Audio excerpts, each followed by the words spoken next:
for $200 billion to fund this war. And also it's possible that Trump will call the natural draft, which I believe will happen.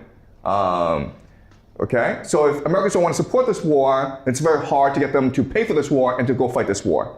Second problem is lack of manufacturing capacity. So in other words, what this means is that if you lose planes, if you use too many bombs, you cannot replenish it because you don't have the factories to produce these planes and bombs quickly enough. Okay? And so if this war drags on too long, then America will just run out of bombs. Now, and the third problem for America is unwillingness to sustain casualties. Okay? And what this means is that the American military is afraid of reporting deaths, casualties, which is weird because in a war, soldiers die. That's just the reality of war. But the Pentagon is afraid of reporting too many deaths because of the fair political backlash. Okay? So these are three major problems for the American military in Iran. These are the three major constraints. All right?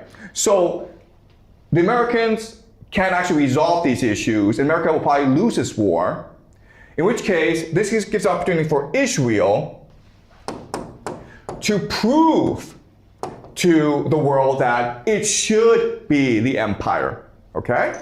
And it proves it can be the empire by showing that it does have the political will, it doesn't have the manufacturing capacity, but that's Mossad, okay? And it is much more strategic. The last thing is that it is resilient, meaning that it is willing to accept casualties, okay? So basically, the idea here is the global elite, they need an empire to provide the muscle, but the empire must prove that it can serve the needs of the global elite, okay? And so an empire must prove three things. First of all, it must prove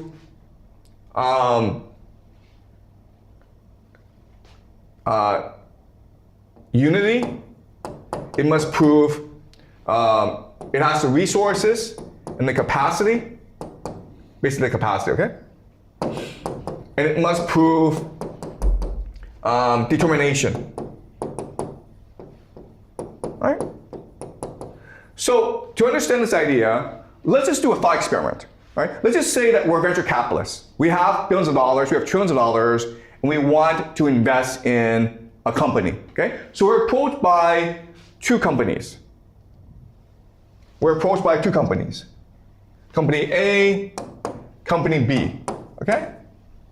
So Company A comes to us and says that, look, I have 100 companies, and they're all profitable. Okay?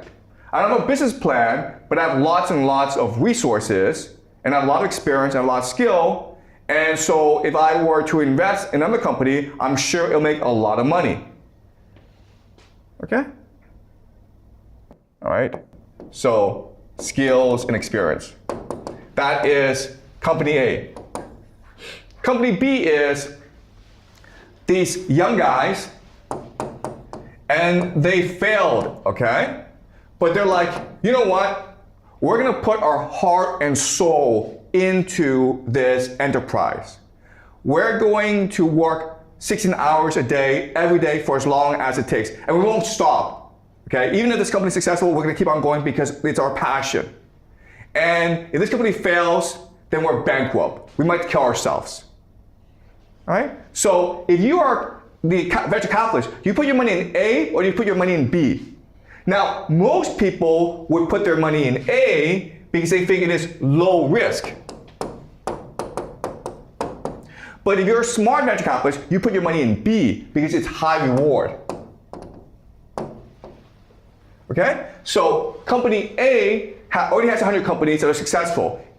People in the company don't really care if this new enterprise is successful or not. Who cares, right? I can afford to lose. In which case, it's more likely the company A steals your money than actually invested properly. Whereas company B is going to be the opposite, where this is their last chance. If they take your money, they're going to make sure that they grow it. Because if they don't grow it, then they themselves die. Okay? So you need these things. You need unity, capacity, and determination.